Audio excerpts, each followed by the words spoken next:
Estamos de volta com o debate eleitoral na Record News. Lembrando que esse debate está sendo transmitido pelas emissoras da Record News, pelas emissoras da TV Sim, pelas 22 emissoras de rádio da Rede Sim e pelo portal Sim Notícias. E mais, é o único debate em horário nobre de televisão. Faltam 16 dias para as eleições e estão aqui nesse debate os candidatos Roberto Carlos, do PT, Paulo Artung, do PMDB, Renato Casagrande, do PSB e Camila Valadão, do PSOL. Vamos às regras desse quarto bloco. Neste quarto bloco, os candidatos voltarão a fazer perguntas entre si. A ordem de quem vai perguntar foi definida em sorteio prévio, mas desta vez o próprio candidato que pergunta poderá escolher quem irá responder. Cada candidato faz uma pergunta e poderá responder até 2 perguntas. Os tempos são os mesmos do bloco anterior. As réplicas e tréplicas serão permitidas. Bem, pela ordem definida previamente, o primeiro a fazer perguntas nesse bloco é o candidato Roberto Carlos. Agora o senhor pode escolher livremente para quem vai a sua pergunta. A minha pergunta vai para o candidato Casagrande. 30 segundos para a pergunta. Eu gostaria de fazer uma pergunta acerca desses números da PNAD que foram divulgados ontem. Qual a leitura que o candidato faz em relação à redução da desigualdade no Espírito Santo? E acrescento ainda que de 2001 a 2012 nós tivemos uma queda de mais de 30% da pobreza no Espírito Santo. A que o candidato atribui essa queda da pobreza no Espírito Santo? A queda da pobreza no Espírito Santo tem a ver especialmente com o programa social do governo federal. Programa implantado em 2003, que encontrou um eco muito grande no Brasil todo e causou efeitos aqui no nosso estado. Para reduzir pobreza tem que ter atividade econômica e tem que ter programa social. E nós aqui também, embalados por uma economia mundial forte, Brasil crescendo muito, nós também crescemos mais do que a média nacional nesses últimos 15, 20 anos. Isso tem ajudado, quando chegou o governo federal com o programa, isso colaborou muito para que a gente pudesse reduzir a pobreza. Quando nós chegamos em 2011 ao governo, nós aqui no estado que não tínhamos um programa de redução da pobreza, para acoplarmos esse programa ao programa do governo federal, nós criamos o programa Incluir, que faz transferência de renda. Hoje a gente transfere renda para 23 mil famílias capixabas, famílias que têm pessoas e crianças até 6 anos, para a gente poder valorizar a infância e priorizarmos a infância. E nós também fazemos inclusão produtiva, banco comunitário, na economia solidária, cooperativismo, artesãos, artesãs, um trabalho que o governo do estado não tinha presença e passou a ter presença. E temos resultado hoje. Hoje nós temos 6,7% de pessoas pobres no Brasil, o segundo menor índice do Brasil. Em 2 anos nós saímos de 12,5% de pessoas pobres e fomos, em final de 2012, a 6,7% de pessoas pobres. E hoje essa notícia é boa, de que nós somos o 4º estado com menor desigualdade do Brasil, perdendo para Santa Catarina, para Amapá, para Acre e para Amapá. E nós temos hoje essa realidade, que é uma realidade que nos enche de orgulho, e vamos continuar nesse trabalho para a gente seja o primeiro colocado no menor número de pessoas pobres do Brasil. Réplica, por favor. Tenho concordância com a resposta do candidato. Acho que as políticas do governo federal para reduzir a miséria no Brasil foram fundamentais e o governo federal teve outras ações muito importantes. O PRONAF, que todo cidadão que atua na área da agricultura familiar sabe como que isso representou crédito para a sua lavoura, para você comprar o seu carro, o seu trator. Então, é dentro desse caminho que nós estamos mudando o Brasil. Por isso que eu acho que nossa candidatura é a que melhor sintetiza essas políticas nacionais aqui no estado. Okay. Réplica. Deputado Roberto Carlos, nós acoplamos nossa política, a política do governo federal nessa área e outras áreas também, para a gente poder ter resultado. Houve um debate no bloco passado sobre habitação. Nós já temos hoje um trabalho em conjunto com Minha Casa Minha Vida de levar saneamento básico, infraestrutura urbana, de levar toda a condição para que a gente possa ampliar a construção de casas. Tanto é que esse estado construiu muitas casas nesses últimos anos, porque nós acoplamos o nosso programa. O trabalho em parceria dá certo e vai continuar sendo feito nos próximos 4 anos. Ok, muito obrigado aos candidatos. Quem pergunta agora é a candidata Camila Valadão. Para quem vai a sua pergunta? Para o candidato Paulo Artung. Pois não, 30 segundos para a pergunta. Candidato, no debate anterior eu perguntei se o senhor não assinaria o termo em compromisso do Banestes público e estadual. Na ocasião, o senhor disse que a minha assessoria estava errada e que o senhor tinha assinado. Porém, até o momento, o senhor é o único candidato que não assinou o termo nos moldes convencionais. Também é o único candidato que até o momento não sinalizou a assinatura do Pacto em Defesa dos Direitos Humanos, elaborado pelo Conselho Estadual dos Direitos Humanos. Aqui. O senhor vai assinar esses documentos? 2 minutos, candidato. Candidata Camila, eu informei a candidata que tinha assinado. Como eu tinha certeza que a candidata voltaria ao assunto nesse debate, eu trouxe o documento, está à sua disposição, assinado e que foi entregue ao Comitê de Defesa do Baneste Público e Estadual. Mas eu aproveito a pergunta para me dirigir ao telespectador e falar do trabalho que nós fizemos para a reestruturação do Banestes. Quando eu ainda, governador eleito e não empossado, eu participei de um movimento popular em defesa do Banestes para que ele não fosse privatizado. Inclusive articulei com um presidente que estava terminando o seu mandato, ações para não permitir que o Banestes fosse vendido naquele momento na Bacia das Almas. Fizemos um trabalho bacana, estruturamos uma diretoria profissionalizada para tomar conta do Baneste. O Baneste estava prostrado no chão, um patrimônio líquido desse tamanhozinho, e nós conseguimos levantar o Baneste, sacudir a poeira de créditos que eram concedidos pelo Baneste por gente que não tinha capacidade, aí sim, gente poderosa no Espírito Santo, mas que não tinha nenhuma capacidade de receber crédito, nenhuma condição de receber crédito.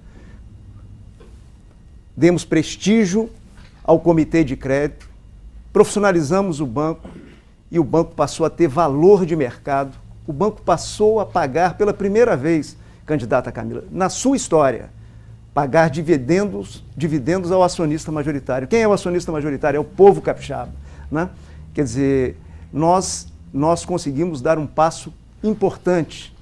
Demos o mesmo passo na Cesan, que nós tiramos do vermelho, colocamos no azul e fizemos o maior plano de investimento da história da Cesan até o período que nós tivemos a oportunidade de governar o Estado. Candidata Camila tem direito à réplica. Essa é a postura do candidato. Não conversa com os setores organizados da sociedade, não atende, não dialoga. Ao contrário, só dialoga com os seus aliados. Aliados esses que representam os setores empresariais do Espírito Santo. Dialoga só com o Espírito Santo em Ação, não dialoga com os movimentos, não dialoga com os trabalhadores. Esse é o modelo de administração que o candidato defende. Aliás, para os movimentos, só tiro, porrada e bomba. 30 segundos para a réplica. Eu assisti uma vez uma peça de Pirandello, que o título dela era assim, Assim é, se lhe parece, né? Então eu respeito a posição da candidata, eu sou uma pessoa formada na democracia, na luta pela volta da democracia no nosso país, então respeito todas as posições, respeito os movimentos populares do nosso Estado, dialogo com eles ao longo da minha história, e a história não vai ser reescrita a não ser pelos fatos reais, e dialogo com os movimentos empresariais do Estado, e isso é muito importante para o desenvolvimento do nosso Estado. Ok, candidato, muito obrigado. A pergunta agora vai ser feita pelo candidato Renato Casagrande. Para quem o senhor pergunta? Pergunta ao candidato do PMDB. Ok, só tem 30 segundos para a pergunta. Candidato, você tem prometido o Hospital Geral de Cariacica nos programas eleitorais, mas também já fez essa mesma promessa no seu primeiro governo, lá em 2005. Fez essa mesma promessa também no segundo governo, em 2010. O que foi feito efetivamente nos seus dois governos com relação a essa demanda tão importante para o povo de Cariacica? 2 minutos, candidato. Olha, o candidato sabe o que eu fiz. Porque se tem alguém que é beneficiário do trabalho que eu tive a honra de liderar com uma belíssima equipe de governo, é o candidato. É a gente pensar assim, o que o candidato vai deixar em construção na área de saúde no nosso estado? Nada. Mal consegue terminar as obras que eu deixei em andamento. Está aí a história do nosso São Lucas, que foi inaugurado de porta fechada.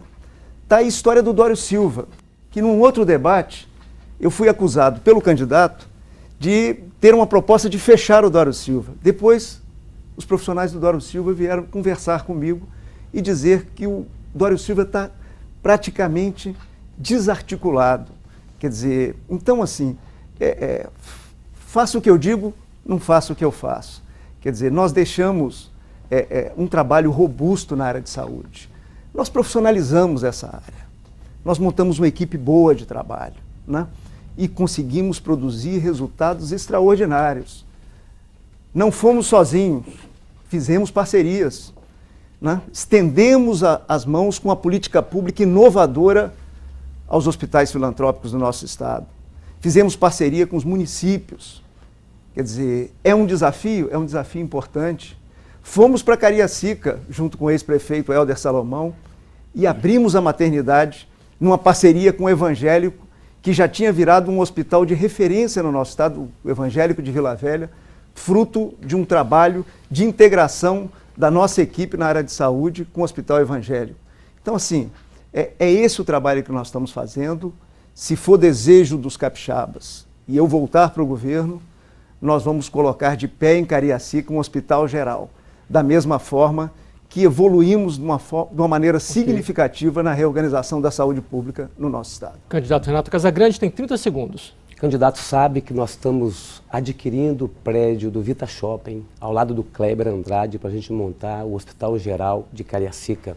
Mas o candidato, além de ter prometido nos 2 governos passados o Hospital Geral de Cariacica, também prometeu o Hospital Geral de Vila Velha, lá no Vale Encantado. O ex-prefeito Nelson Fraga chegou a separar um terreno para fazer essa construção. Agora que as coisas estão encaminhando, ele chegou com uma proposta que não conseguiu cumprir nos anos anteriores. E os investimentos na área de saúde, ele começou no 8º ano. E aí não tem jeito a gente pagar em 3 anos e meio um passivo que nós encontramos. Ok, candidato Paulo Artung tem 30 segundos. Olha, o candidato, ele criou uma história própria da vida do Espírito Santo, e essa história é curiosa, que ela só nasceu quando eu não aceitei ser candidato ao Senado agora e coloquei o meu nome democraticamente para debater o presente e debater o futuro do Estado do Espírito Santo. Eu acho que isso não fica de pé. Como não fica de pé esses projetos lançados todos os dias, em PowerPoint e de forma virtual. Ok. Obrigado. Agora é a vez do candidato Paulo Artung de fazer uma pergunta. Para quem o senhor dirige a sua pergunta? Minha pergunta será dirigida para o candidato Roberto Carlos. O senhor tem 30 segundos. Sim. No ano passado, o mundo cresceu 3,2%. O Brasil cresceu pouco, cresceu 2,5%. O Espírito Santo não cresceu. O Espírito Santo encolheu quase 1%, 0,9%. Eu pergunto ao candidato, qual a sua proposta para que o Espírito Santo volte a crescer, volte a gerar renda e volte a gerar recursos que são necessários para que a gente possa financiar as políticas públicas de saúde, educação, segurança pública, ciência e tecnologia, cultura e outras áreas prioritárias? Ok, candidato. Primeiramente, é importante dizer que a economia brasileira, mesmo diante da crise internacional, a determinação do presidente Lula e da presidenta Dilma foi de fazer um enfrentamento à crise internacional sem jogar o passivo nas costas dos trabalhadores e da sociedade brasileira. Em relação ao baixo crescimento do Brasil e do Espírito Santo. No Brasil, nós temos problema sério de infraestrutura, gargalos esses que estão sendo sanados. Nós podemos citar 2 grandes obras da presidenta Dilma, a hidrelétrica de Jirau e a hidrelétrica de Belo Monte, que são um investimento na ordem de mais de 30 bilhões de reais para que a gente possa ter eficiência energética e, evidentemente, isso vai ajudar o setor industrial e a sociedade no sentido de ter uma infraestrutura garantida. Em relação ao Espírito Santo, a nossa economia capixaba ela é muito dependente da economia mundial. Quando nós temos uma crise internacional que se abate sobre principais países, como a China, que caiu de 13% para 7% o seu crescimento, afeta as nossas principais empresas exportadoras. Então a economia capixaba ela tem que ser menos dependente dessas grandes empresas, embora nós somos daqueles que entendemos o papel importante dessas grandes empresas. Mas nós temos que valorizar o empreendedorismo, nós temos que, em parceria com o governo federal, fortalecer a infraestrutura do Espírito Santo, por isso é urgente a duplicação da 262, a duplicação da BR-101. É fundamental que nós possamos ter um porto de águas profundas para que nós possamos acelerar e dinamizar a economia capixaba. Então, no nosso programa de governo, nós temos o compromisso com investimento na área de infraestrutura e uma relação com o governo federal para que nós possamos destravar o Espírito Santo e fazer com que o Espírito Santo possa crescer acima da média nacional. Candidato Paulo Artung tem 30 segundos. Candidato Roberto Carlos, a situação é grave. E os números da PNAD mostram uma situação gravíssima. A renda domiciliar per capita do Brasil subiu 5,2%. A do Espírito Santo desabou em 5,2%. Quer dizer, é esse quadro que eu precisava ouvir a opinião do candidato Roberto Carlos, o que ele pretende fazer, o que o seu programa prevê para que o Espírito Santo volte a crescer e gerar oportunidades, emprego e renda. O senhor tem 30 segundos. Eu sou daqueles que entendo que o Espírito Santo foi abatido por essa crise internacional e por isso que, em função de sermos um Estado vocacionado para o mercado internacional, é por isso que se abateu essa crise de forma mais forte no Espírito Santo do que na média nacional. Mas eu sou daqueles também que entendo que o Espírito Santo tem condições e tem capacidade de dar a volta por cima e no nosso programa de governo, além de preparar a infraestrutura, nós vamos também fortalecer a agricultura familiar, que é fundamental, sobretudo, assentando aqueles trabalhadores que precisam ter acesso à terra. Ok, obrigado a todos os candidatos por mais essa etapa. Vamos agora para o nosso último intervalo. No próximo bloco, o desafio é convencer o eleitor. Voltamos em instantes com mais debate eleitoral. Um instante só.